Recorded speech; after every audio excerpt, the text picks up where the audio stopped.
Sama sudah mendengar seperti apa rilis data inflasi oleh BPS dan menunjukkan bahwa deflasi ternyata ini masih berlanjut di bulan Agustus. Apakah ini sudah sesuai dengan ekspektasi Anda? Kita ke Ibu Dian Ayu terlebih dulu. Ya, sebenarnya more or less inline ya. Angka proyeksi kita tuh sebenarnya sekitar 0,1% inflasi ya, tapi ternyata bulanannya masih mencatat deflasi minus 0,03%.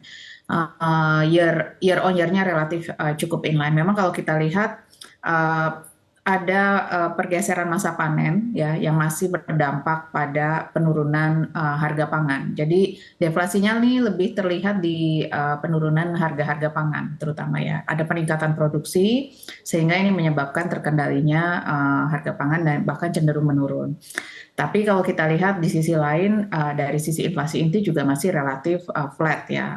Agak naik sedikit tapi drivernya juga lebih karena harga emas yang mengalami peningkatan. Jadi memang kalau kita lihat concern terhadap daya beli ini mungkin memang sesuatu yang valid ya yang harus kita fokuskan gitu ya. Baik, apakah menurut Anda dengan deflasi ini yang juga mungkin masih akan berlanjut, ini merupakan tanda waspada untuk penurunan daya beli terutama untuk kaum menengah?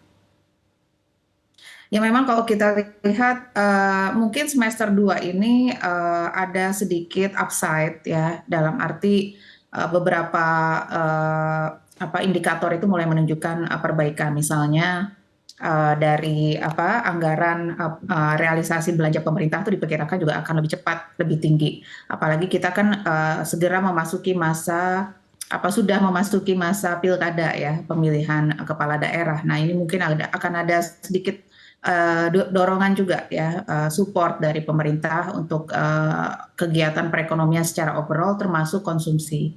Tapi memang kita lihat secara keseluruhan tahun sebenarnya inflasi kita relatif sangat rendah ya. Mungkin akhir tahun ini kita proyeksinya di bawah 3%. Ya antara sekitar 2,8 ya 2,8% ya our now casting. Jadi mungkin memang tahun ini agak sedikit merupakan dampak dari globalnya yang masih belum pasti, kemudian terjadi transisi juga secara pemerintahan gitu ya, dan berbagai yang berkontribusi tentunya pada konsumsi ya dan juga arah inflasi gitu ya. Baik, kita akan beralih ke Pak Budi. Pak Budi, kalau dari pengamatan Anda sendiri, apakah Anda sudah melihat juga efek dari deflasi ini terhadap daya beli kita di pasar? Iya, terima kasih Anake. Kalau dari Budian kan lebih bagus tuh data-datanya. Kalau dari kami pelaku usaha, memandang saat ini memang posisi deflasi ini ada plusnya juga, artinya ada minus dan plusnya. Namun plusnya adalah harga-harga memang dari sektor retail saat ini berupaya untuk memberikan diskon untuk merangsang penjualan di dalam negeri. Kami baru selesai mengadakan Hari Belanja Diskon Indonesia di bulan 8. Memang selama ini Agustus merupakan bulan sepi di sektor retail. Karena setelah back to school, bulan 7, pengeluaran tuh banyak sekali. Dan sekarang orang persiapan untuk anaknya untuk kuliah. Jadi bulan 8 tuh memang momen-momen paling sepinya di sektor retail biasanya. Nah, kami memandang sektor retail berusaha memberikan potongan harga, diskon, ataupun apapun juga untuk daya belinya bisa bangkit kembali dan omset tetap bisa kita dapatkan. Jadi memang deflasi dan inflasi ini tergantung juga daripada sektor konsumsi yang 52% berputar di Indonesia ini mau memberikan apa di bulan-bulan tertentu, demikian. Baik, apakah Anda melihat cukup signifikan permintaan yang berkurang akibat daya beli ini di pusat perbelanjaan Indonesia? Ya, memang yang tadi saya sampaikan, kalau biasanya mau Lebaran pasti naik ya. Nah, ini ada event-event pilkada, biasanya itu akan ada perputaran uang yang lebih besar. Diharapkan dari perputaran uang ini dapat masuk ke sektor konsumsi.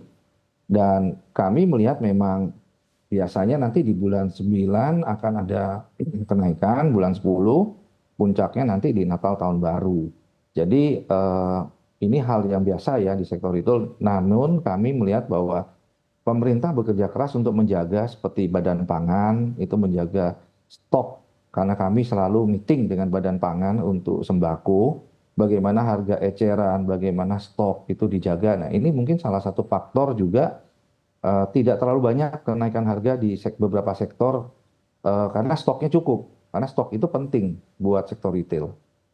Baik, kita balik lagi ke Ibu Dian Ayu. Bu Dian Ayu, tadi disampaikan Pak Budi, para pelaku usaha ini mengharapkan momen pilkada untuk bisa menggenjot perekonomian dan diharapkan juga bisa meningkatkan daya beli masyarakat begitu. Tapi kalau kita berkaca dari pilpres sebelumnya, ini kan juga tidak sesuai harapan begitu. Ibu lihat apakah ini akan cukup signifikan pilkada kali ini akan mendongkrak daya beli masyarakat?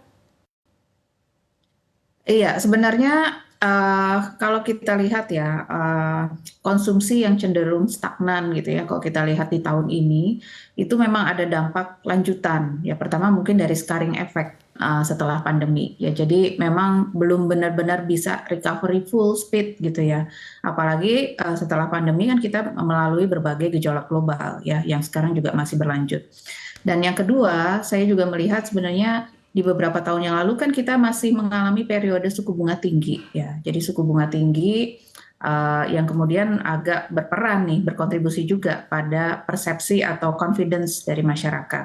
Nah, ke depan mungkin selain pilkada ya, saya tentunya pasti akan ada kontribusi yang positif dari penyelenggaraan pilkada. Begitu juga dengan pilpres yang lalu. Tapi untuk benar-benar di-push sehingga konsumsi bisa tumbuh positif ya, ada faktor lain yang akan cukup signifikan ya, yaitu adalah peluang penurunan suku bunga. Ya, kita tahu mungkin September ini ya harapannya suku bunga global ini bisa turun. Nanti tentunya suku bunga domestik ya Bank Indonesia juga akan menyesuaikan arah dan penurunan suku bunga kita Bank Indonesia. Jadi beberapa faktor ini sebenarnya sudah mulai menunjukkan optimisme ya. Bahwa ke depan itu ada potensi perbaikan ya, baik dari segi perekonomian ya, mempengaruhi dari sisi demand, inflasi kita juga sangat terjaga. Harapannya gejolak global juga bisa meredam gejolak di nilai tukar rupiah. Kalau dua itu sudah bisa kita kendalikan dengan baik, BI rate akan turun dan ini akan sangat optimis ke perekonomian Indonesia ke depan.